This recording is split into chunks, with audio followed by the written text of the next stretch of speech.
खैर, आज women reservation bill जो कि हालांकि 2023 में पास तो हो गया था, पर महिलाएं अगर आज विपक्ष की महिलाएं इस बिल के साथ खड़ी हो जाती तो कौन सा ऐसा माई का लाल था जो इस बिल को पास होने से रोकता। क्योंकि महिलाओं के साथ महिला खड़ी नहीं हो पाती। महिलाएं सबकी हो सकती हैं, वो अपने परिवार की हो सकती हैं, अपने पति की हो सकती हैं, अपने बेटों की हो सकती हैं, अपनी बेटियों की भी हो सकती हैं, अपनी समाज की हो सकती हैं, अपनी देश की हो सकती हैं, अपनी जाति की हो सकती हैं, अपनी धर्म की भी हो सकती हैं। उनकी लॉयल्टी पे कोई शक करे ऐसा हो ही नहीं सकता। लेकिन वो इन सब के विरुद्ध जा करके सिर्फ किसी दूसरी महिला की हो जाए, ऐसा नहीं है। ये नहीं हो पाता, यह महिलाओं से नहीं हो पाता। कोई भी ऐसा काम जो महिला के उत्थान के लिए है, अगर उनके परिवार का व्यक्ति, जाति का, समाज का, देश का, धर्म का, राजनीतिक विचारधारा का के विरुद्ध हो, तो वो महिलाओं के उत्थान के लिए आगे नहीं आती। कड़वा है पर सच तो यही है ना, यही सच है, समाज का यही सबसे बड़ा सच है।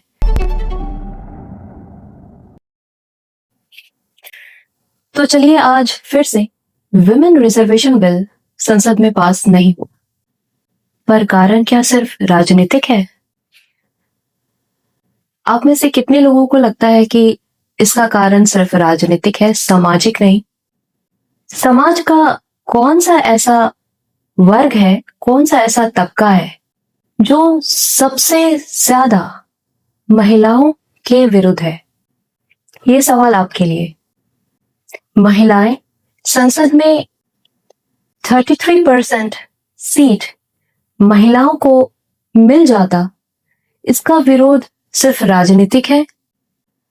कौन सा तबका ऐसा है जो सबसे ज्यादा महिलाओं के पक्ष में नहीं आ पाता, या जिसे आना चाहिए, सबसे ज्यादा जिनसे उम्मीद है कि उन्हें महिलाओं के उत्थान के लिए आगे रहना चाहिए, वो है महिलाएं खुद। संसद में कितनी महिलाएं हैं? टोटल संसद में जितनी भी महिलाएं हैं, विपक्ष में जितनी महिलाएं हैं, अगर वो भी इस बिल को आज वोट देती, शायद यह बिल आज पास हो जाता। पर ऐसा कौन सा ऐसा कारण है कि महिलाओं ने ही, विपक्ष की महिलाओं ने ही इस बिल को वोट नहीं दिया? मेरा जो ये कंसर्न है, ये किसी पार्टी के लिए नहीं, ना ही किसी पार्टी के विरोध में है। मेरा ये कंसर्न सिर्फ देश की महिलाओं के लिए है कि ऐसा कौन सा कारण है कि यह बिल आज संसद में पास नहीं हुआ। महिलाएं अगर आज, विपक्ष की महिलाएं इस बिल के साथ खड़ी हो जाती तो कौन सा ऐसा माई का लाल था जो इस बिल को पास होने से रोकता। खैर, महिलाएं सबकी हो सकती हैं, वो अपने परिवार की हो सकती हैं, अपने पति की हो सकती हैं, अपने बेटों की हो सकती हैं, अपनी बेटियों की भी हो सकती हैं, अपनी समाज की हो सकती हैं, अपनी देश की हो सकती हैं, अपनी जाति की हो सकती हैं, अपनी धर्म की भी हो सकती हैं। उनकी लॉयल्टी पे कोई शक करे ऐसा हो ही नहीं सकता। लेकिन वो इन सब के विरुद्ध जा करके सिर्फ किसी दूसरी महिला की हो जाए, ऐसा नहीं है। ये नहीं हो पाता, यह महिलाओं से नहीं हो पाता। कोई भी ऐसा काम जो महिला के उत्थान के लिए है, अगर उनके परिवार का व्यक्ति, जाति का, समाज का, देश का, धर्म का, राजनीतिक विचारधारा का के विरुद्ध हो, तो वो महिलाओं के उत्थान के लिए आगे नहीं आती। कड़वा है पर सच तो यही है ना, यही सच है, समाज का यही सबसे बड़ा सच है। हाँ, कुछ एक्सेप्शंस जरूर हैं, समाज में देखने को मिलते हैं कि महिलाएं, कुछ महिलाएं होती हैं फोर फ्रंट में जो दूसरी महिलाओं के लिए आगे आती हैं, पर यह कौन ऐसी महिलाएं हैं? यह बहुत कम है, थोड़ी है, लेकिन पता है ये क्यों आगे है? क्योंकि ये पीड़ित है। जब तक महिलाएं अपने परिवार, देश, जाति, धर्म से पीड़ित ना हो ना, वो दूसरी महिलाओं के साथ नहीं आएंगी। तो यही फर्क है। महिलाएं सीता हो सकती हैं जो राम के साथ थी, महिला मंदोदरी भी हो सकती है जो रावण के साथ थी, महिला यशोदा हो सकती है जो कृष्ण के साथ थी, और महिला गांधारी भी हो सकती है जो दुर्योधन के साथ थी। अपनों के सामने चाहे वो सही हो या गलत, एक महिला को कुछ नजर नहीं आता। हाँ, एक महिला अपनी बेटियों के साथ भी हो सकती है, पर वो बेटी उसकी अपनी होनी चाहिए, दूसरों की नहीं। तो यही समाज का सच है। आप मुझे बताइए कि यह सिर्फ भारतीय महिलाओं का ही एक समस्या है या बाहर भी यह समस्या आमतौर पर देखने को मिलती है? मतलब यह एक उनकी स्वाभाविक एक नेचर है या सिर्फ परंपरा की वजह से भारतीय महिलाओं में एक ऐसा सोच है कि वो अच्छा हो या बुरा हो, लेकिन वो अपनों के साथ ही रहेंगी, दूसरों के साथ नहीं। दूसरे यानी कि महिला के साथ, दूसरी महिला के साथ वो नहीं रहेंगी। मेरे ख्याल से यह स्वभाव का मामला है। महिला का स्वभाव ही ऐसा है। पैट्रियार्की इसलिए डेवलप नहीं हुआ क्योंकि समाज में पुरुष स्ट्रांग थे। बहुत कम ही पुरुष ऐसे हैं जो एंटी विमेन है या महिलाओं के प्रति उनका कुछ सोच में या सिद्धांत में वो विरुद्ध हो महिलाओं के। पैट्रियार्की ज्यादा इसलिए है क्योंकि महिलाओं के साथ महिला खड़ी नहीं हो पाती। परिवार में जो महिला पीड़ित हो जाती है ना, वही महिला दूसरे महिला के साथ खड़ी नहीं हो पाती, क्योंकि इस पैट्रियार्की का लाभ उसको भी उठाना है, राइट? आज नहीं तो कल। खैर, आज विमेन रिजर्वेशन बिल, जो कि हालांकि 2023 में पास तो हो गया था, पर एक दो छोटे मोटे क्लॉज थे जिसकी वजह से आज फिर ये इम्प्लीमेंट 2023 में नहीं हुआ। और सबसे बड़ा क्लॉज था डिलिमिटेशन का। एक कॉन्स्टिट्यूशनल अमेंडमेंट करना था, तो आज इसे फिर से लाया गया। अच्छा तो होता कि आज इस कॉन्स्टिट्यूशनल अमेंडमेंट को क्लियरेंस मिल ही जाती, पर हो नहीं पाया। ऑपोजिशन का बहुत सा वजह हो सकता है, राजनीतिक दलों का बहुत सा वजह हो सकता है, लेकिन एज अ वुमेन मैं ये सोचती थी कि अगर ये पास हो जाता तो अच्छा रहता।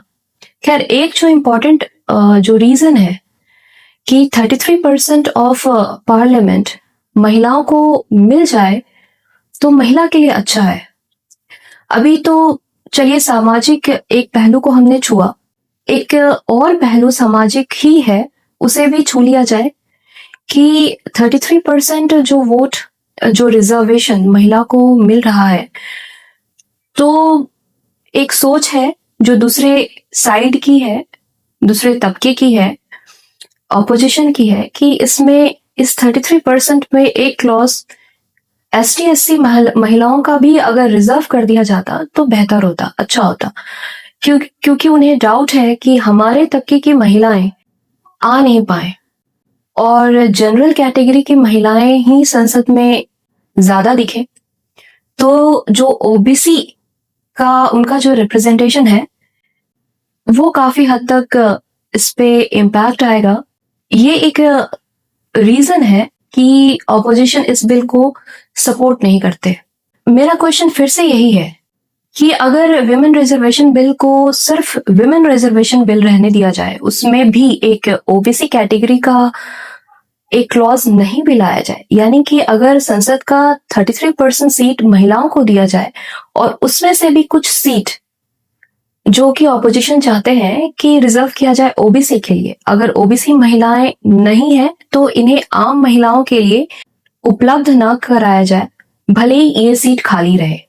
तो क्योंकि उन्हें खुद डाउट है कि हमारे समाज में OBC महिलाएं शायद आगे ना आ पाए, तो आप कोशिश करिए ना, आप उन्हें ढकेलिए, उन्हें प्रोत्साहित करिए, उन्हें स्पेस दीजिए, उनके लिए हर वो प्लेटफॉर्म उपलब्ध कराइए कि वो आगे आए और इस विमेन रिजर्वेशन में भी ओबीसी कैटेगरी की जरूरत ना पड़े और वो सीधे विमेन रिजर्वेशन का फायदा उठा सके।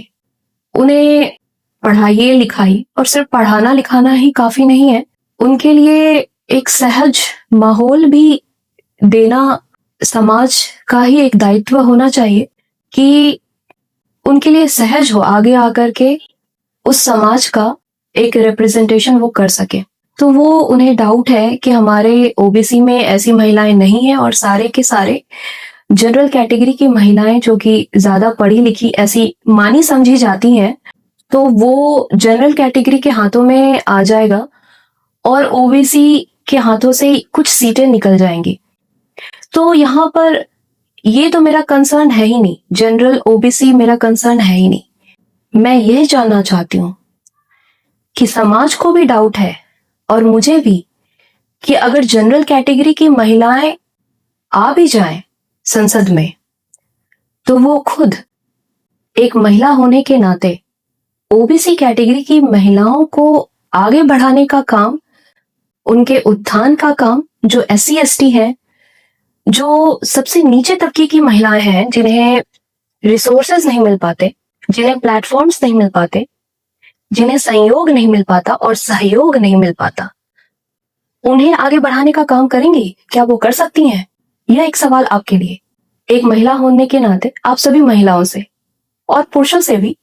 Thank you so much for watching.